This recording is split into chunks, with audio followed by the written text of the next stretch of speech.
minha fala terapêutica de hoje é sobre traição.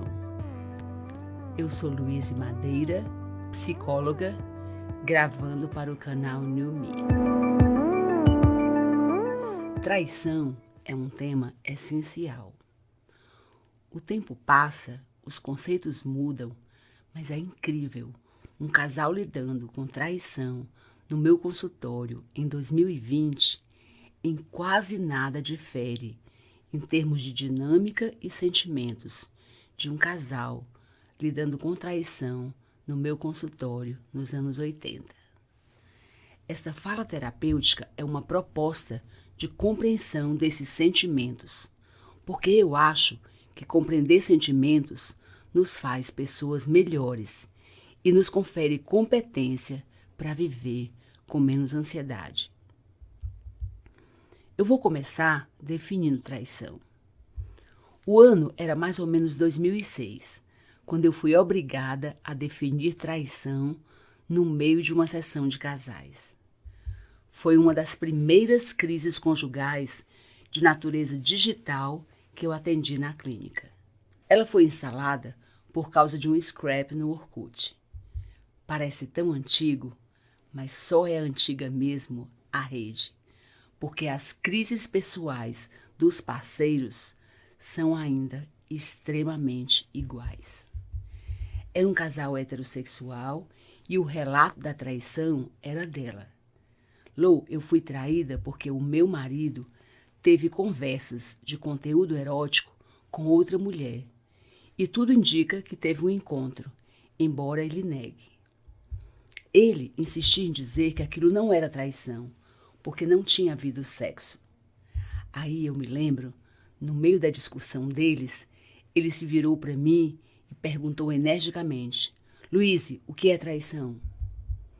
E eu me ouvi dizendo: trair o amor é romper o que está combinado.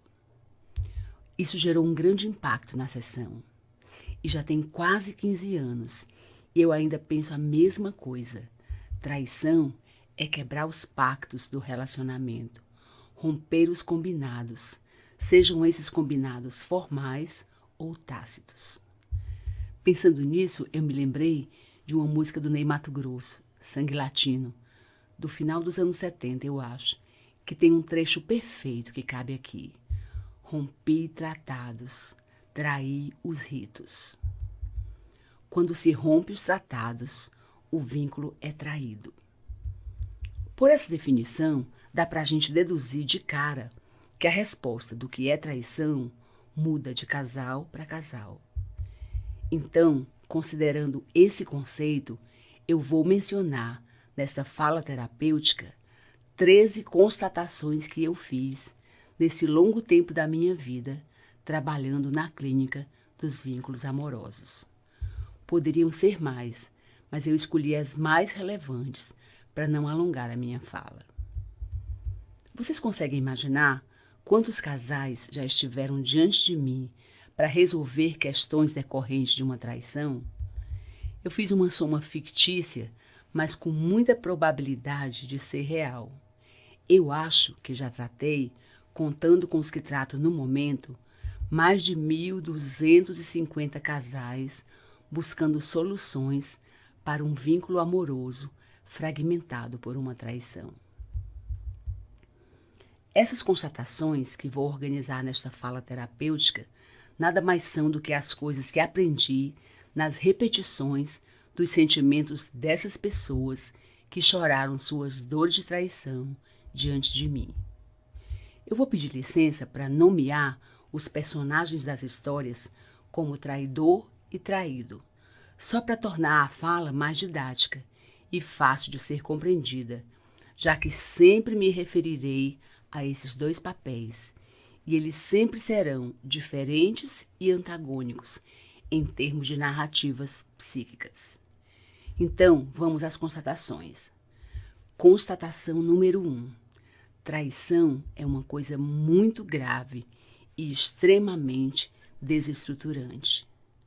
Poucas são as pessoas que saem saudáveis emocionalmente de um episódio de traição. Uma das sequelas mais comuns é transtorno de pânico, tanto para o traído quanto para o traidor.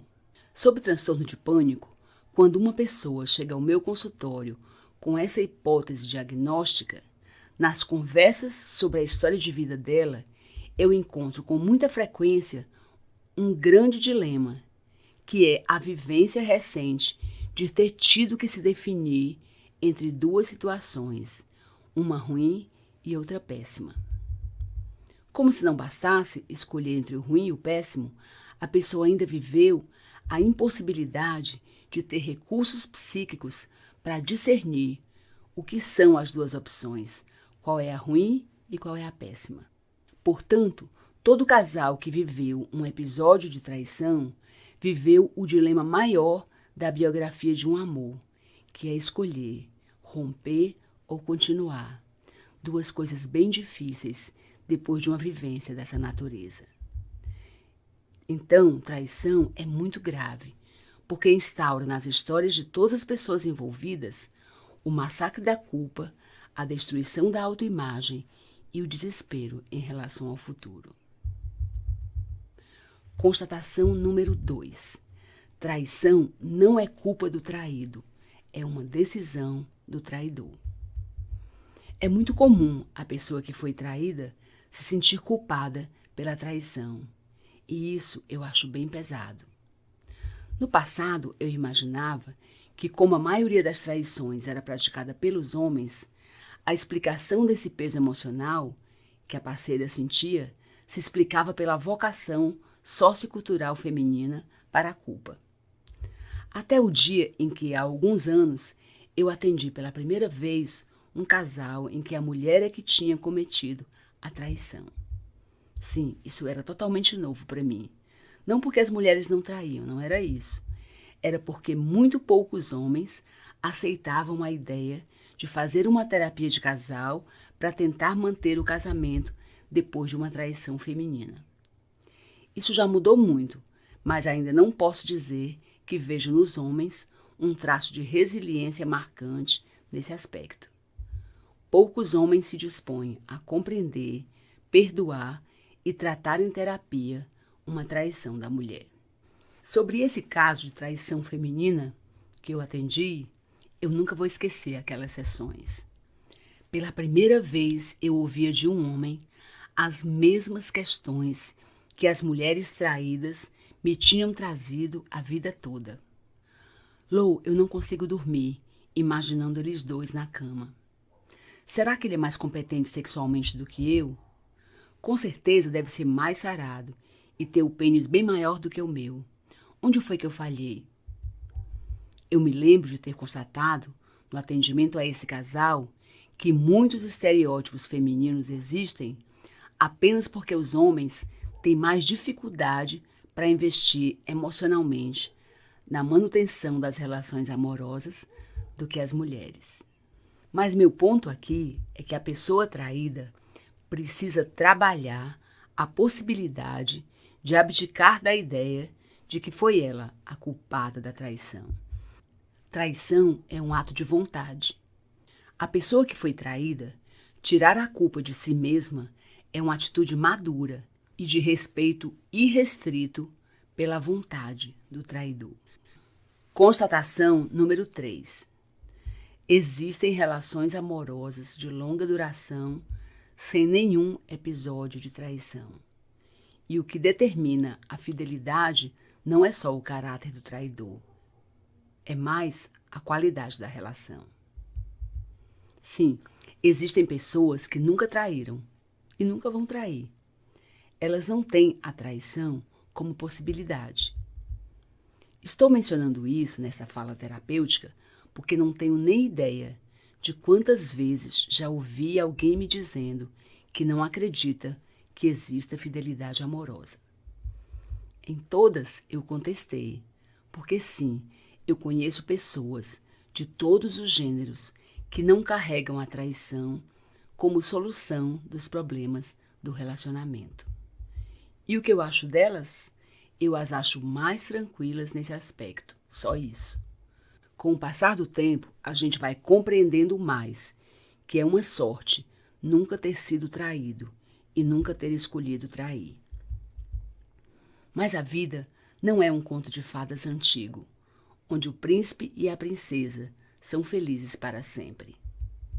No mundo real, as pessoas cometem equívocos relacionais e nós precisamos enfrentar isso, com um olhar sensível para a realidade, aprendendo a lidar com erros, antes de julgar as pessoas e jogá-las em qualquer lata de lixo emocional. Eu quero dizer que até hoje eu nunca vi uma traição de uma pessoa que estivesse satisfeita emocionalmente e sexualmente. Mas a satisfação tem a ver com a qualidade do relacionamento, que é responsabilidade dos dois. E a qualidade é mais determinante para a traição, que eu acho uma péssima escolha, do que o que se costuma dizer, que traição é sobre o caráter. Eu já pensei assim no passado. Hoje, eu acho que a pessoa que trai não é necessariamente uma pessoa com problema de caráter. O caráter aponta mais para o que a pessoa faz após a traição. É sobre o que ela é capaz de fazer para ocultar as consequências da sua deslealdade. Eu sei que isso pode parecer controverso, mas quero lembrar que essa fala terapêutica é uma coleção de constatações. Então, sobre valores pessoais, o que constatei na minha experiência clínica até hoje é que, apesar da traição ser uma atitude grave, nem toda pessoa que trai é mau caráter. Constatação número 4. A maior dificuldade de quem foi traído e decidiu permanecer na relação não é perdoar, é inaugurar um novo tempo de confiança. É difícil reconfiar. A pessoa que foi traída coloca em xeque tudo aquilo que ela sempre acreditou e se torna extremamente precavida para não passar pela mesma dor de novo. Cada vez que ela se sente insegura, deflagra-se nela um circuito psíquico que gera a memória da dor. Ela tenta se proteger da sensação de desconforto, emitindo um sistema de conferência das intenções do outro. Geralmente, esse sistema emitido é desastroso, porque o outro entende como uma cobrança, se aborrece, e quando o outro se aborrece, a pessoa interpreta literalmente o aborrecimento como um sinal de reincidência. A inserção dessa dinâmica complica o vínculo e exige resiliência. E é por isso que muita gente prefere se separar do que aprender a lidar com as variáveis envolvidas numa traição. Eu queria deixar registrado aqui que a separação é sim uma das soluções da traição. Quando a traição for apenas o corte final de um relacionamento que já estava fragmentado, a separação é a maior possibilidade. Mas muitas vezes não. O relacionamento tem conserto e a traição pode ter sido apenas um grito desesperado de pedido de socorro para a sua manutenção, visando salvar o amor. Constatação número 5. A vontade de trair é um elemento que indica que a relação não vai bem. A relação amorosa tem um senso agudo de autopreservação. Antes de ser destruída, ela emite muitos sinais. Eu acho que a gente precisa aprender a ler o amor. Toda hora, a vida nos oferece lições cotidianas intensas, quando assistimos tragédias emocionais que poderiam ser, para nós, extremamente pedagógicas. O problema é que temos uma tendência a fazer recusa de ver quando essas mesmas coisas estão acontecendo conosco. Eu acho parecido com uma pessoa que está com dificuldade financeira e não abre os boletos que chegam, nem entra na conta bancária para ver o saldo. O buraco tende a se aprofundar. Minha orientação é que toda vez que você tiver vontade de olhar para fora, pare e olhe para dentro. Recicle a vontade de trair. Leia como sinal de perigo e se afaste do abismo. Constatação número 6. Uma das coisas que mais deflagra a vontade de trair Não é o corpo do outro, defasado esteticamente. É a falta de afinidade de alma. Numa sociedade regida por padrões estéticos, os vínculos ficam indevidamente implicados com a beleza. Isso gera muitos equívocos. Na traição, vira uma das grandes dores, inadequada por sinal. Acreditem vocês ou não, em 100% das vezes em que um parceiro amoroso se envolveu com outra pessoa, não foi a falta de beleza, de magreza nem de juventude do outro que direcionou esse ato, mas o distanciamento psíquico. É muito mais uma consequência da distância que se instala sorrateiramente no cotidiano de duas pessoas que deixam de ter cuidado com aquelas coisas que a rotina tem bastante competência para encobrir. Vou dizer a vocês algumas coisas que já ouvi na clínica quando meus clientes tentaram entender por que se envolveram com outra pessoa. Lou, encontrei alguém com quem consigo dar risadas. Encontrei alguém que me dá atenção. Encontrei alguém que não passa o dia se queixando. Encontrei alguém leve. Encontrei alguém que me escuta. Encontrei alguém que não fica me criticando. Encontrei alguém que me faz sentir desejado ou desejada. Eu poderia continuar, mas acho que vocês já entenderam o meu ponto. É que eu nunca encontrei alguém que na intimidade de uma terapia me tenha dito: Lou, encontrei uma pessoa mais bonita ou mais sarada. Nada disso justifica a traição. E eu queria lembrar que essas queixas são sobre a relação e não sobre o outro. Portanto, primar pela qualidade do vínculo é sempre a coisa mais inteligente a ser feita por duas pessoas que não querem que esse vínculo adoeça seriamente. Sem querer amenizar a traição, preciso admitir que considero que as pessoas que atendi que traíram estavam mais em busca de nexo do que de sexo. Constatação número 7. Por mais estranha que pareça esta afirmação, eu a farei sem medo. Com minha experiência clínica, já faz anos que eu penso isso. Eu prefiro 1000 vezes estar no lugar do traído do que do traidor. Eu já vi muitas vezes a pessoa que foi traída insistir em manter o relacionamento pela motivação, talvez inconsciente, de continuar tendo um contexto para punir o outro.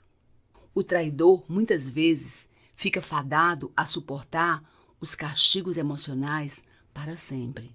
Quando isso acontece, apesar de se sentir incapaz de suportar tantas punições, a pessoa que traiu tem muita dificuldade de romper o relacionamento nessa etapa, pois ela pensa que talvez a culpa, se ela romper, ficará insuportável. Essa pessoa se sente alvo da generosidade da outra que não desmanchou a relação. Na continuidade, percebe que terá que amargar a atitude do parceiro ou da parceira, de trazer à memória, diariamente, o que ela fez. A pessoa que traiu fica desesperada para ir embora, mas entra em conflito porque não dá conta de se sentir abandonando a pessoa a quem já lesou bastante emocionalmente. A situação do traído entre os dois é a mais confortável, porque ele pode jogar na cara do outro, toda vez que se sentir ameaçado, a sua superioridade moral. Esse é um comportamento da pessoa traída que precisa ser revisto. Se vai continuar no relacionamento, ficar falando no assunto é a forma menos construtiva de agir. Constatação número 8. Há 2 feridas gravíssimas no momento em que uma pessoa é traída. A ferida do amor e a outra, às vezes mais hemorrágica ainda, que é a ferida narcísica. Já vi muita gente sofrendo mais pelo orgulho ferido do que pelo amor machucado. Numa sociedade competitiva que lida com as questões humanas de forma superficial, ser traído ou traída é um tipo de vergonha. Outra questão é com quem a pessoa traiu, e sobre isso se cria um monte de teorias. O caso mais grave que eu atendi na minha vida foi de uma mulher de uns 50 e poucos anos, já faz muito tempo, que descobriu que seu marido e sua melhor amiga estavam vivendo um relacionamento amoroso. Ela fazia terapia e, desesperada, correu para o seu psicoterapeuta. Na sessão, percebeu que o psicoterapeuta não a acolhia e demonstrava bastante compreensão pelo que o marido dela estava vivendo. Inclusive, dava dicas de que sabia os detalhes da história. Então ela descobriu que o marido tinha tido algumas sessões com o terapeuta dela, sem ela saber, e ele tinha conquistado a adesão do terapeuta ao seu envolvimento extraconjugal. Foi a mulher mais traída que eu conheci até hoje, pelo marido, pela melhor amiga e, pasmem, pelo terapeuta dela. Vocês podem imaginar? Um caso muito pesado. Ela desenvolveu uma síndrome de pânico gravíssima, mas superou. Tratamos durante um bom tempo. Quando dei alta para ela, depois de muitas lágrimas, ela tinha conseguido ir de carro com uma amiga para Montevidéu, ela dirigindo. Que alegria para mim lembrar disso. Constatação número 9. Um dos grandes problemas para a restauração de um vínculo onde houve traição é o desejo que a pessoa que foi traída passa a ter de forma quase irrevogável. Ela quer ser reconquistada. E isso é uma catástrofe. Vejam que equação dolorosa. Uma pessoa trai a partir da insatisfação com a relação, e isso inclui uma perda de admiração e desejo pela outra pessoa. Aí a traição é revelada. Então a pessoa desadmirada e indesejável diz: agora você vai ter que me conquistar. Isso sempre dá muito errado. Depois de uma traição, eu não falo de reconquista. A questão é mais madura e menos narcisista. São duas pessoas adultas entendendo que a relação estava ruim, que uma delas teve uma ação de efeitos graves e que há algo que elas duas precisam resolver juntas, uma tentativa de reconstrução ou a decisão de ruptura. Portanto, sugiro que numa hora tão crucial haja maturidade para compreender que não compete ao traidor a prerrogativa de fazer ações românticas para que a pessoa traída se sinta com mais valor. O resgate tem que ser mútuo e a decisão de romper uma conclusão de gente grande. Constatação número 10. Não é verdade que homens traem por sexo e mulheres traem por afeto. Quanto machismo nessa afirmação obsoleta. Todas as pessoas de todos os gêneros em relações homo- e heteroafetivas traem por seus próprios motivos. Achar que mulher não trai por sexo é tão antigo que nem sei. É uma premissa de uma sociedade machista que nunca conseguiu validar os desejos do corpo feminino. Portanto, acho que é hora de rever muitas questões de gênero que subestimam a alma da mulher, pois, na minha opinião, o reino masculino está perdendo muitas coisas boas por não se atualizar nessa área de conhecimento. Rotular as traições é uma bobagem, uma necessidade de fofocar sobre temas científicos muito profundos que a gente leva anos estudando para decifrar as dinâmicas, com o cuidado absoluto de jamais generalizar. Constatação número 11. Todo traidor acaba se traindo. Rastros de Traição é o filme mais repetido na clínica de casais. Eu observo uma coisa muito interessante, que as pessoas do sexo feminino são mais hábeis para ocultar vestígios, e isso é uma coisa que ainda me impacta. Mas mesmo uma pessoa cuidadosíssima, que paga tudo com dinheiro e saca no banco com antecedência, o psiquismo aponta sinais, porque o desejo de virar a mesa e se entregar naquela história milita contra o segredo. Talvez haja um momento em que começa a ficar impossível continuar blefando com dois cenários, e as pessoas que traem passam a desejar que isso acabe, para ficarem livres dessa dinâmica perversa. Só isso explica para mim as mancadas que já ouvi em todos esses anos. A pior de todas foi uma mulher que mandou uma mensagem de WhatsApp para o seu amante, no número de telefone do seu marido. Sim, o que um terapeuta de casais vivencia e coleciona como memórias e experiências é dramático, é inusitado e extremamente doloroso. Muitas vezes, depois de irmos ao cinema com amigos, antes da pandemia, claro, no jantar, os comentários das pessoas sobre o filme que assistimos rolam soltos. E um deles é: só em filme mesmo que acontecem essas coisas, né? E eu sempre brinco, vocês não sabem é de nada. Constatação número 12. Adivinhe qual é o elemento mais presente nos episódios de traição? Isso mesmo, o álcool. Ninguém faz ideia do quanto o álcool deflagra episódios de gravíssimas repercussões emocionais. A gente fica sabendo quando há crime, quando há uma coisa mais grave, quando há polícia no meio da história, mas ninguém faz ideia do que acontece por causa do álcool na vida cotidiana de um casal. O caso mais marcante que atendi foi de um casal que ia fazer o casamento civil no dia seguinte. E na noite anterior, ele foi a um jantar na casa de uns amigos sem ela. Mas que ela não se importou porque ela estava impossibilitada e não achou nada de grave em ele ir para esse jantar. Lá, ele bebeu mais do que deveria e acabou no motel com uma mulher desconhecida. Eu atendi este casal com muita delicadeza profissional, porque aquele rapaz é sério e tem um ótimo caráter.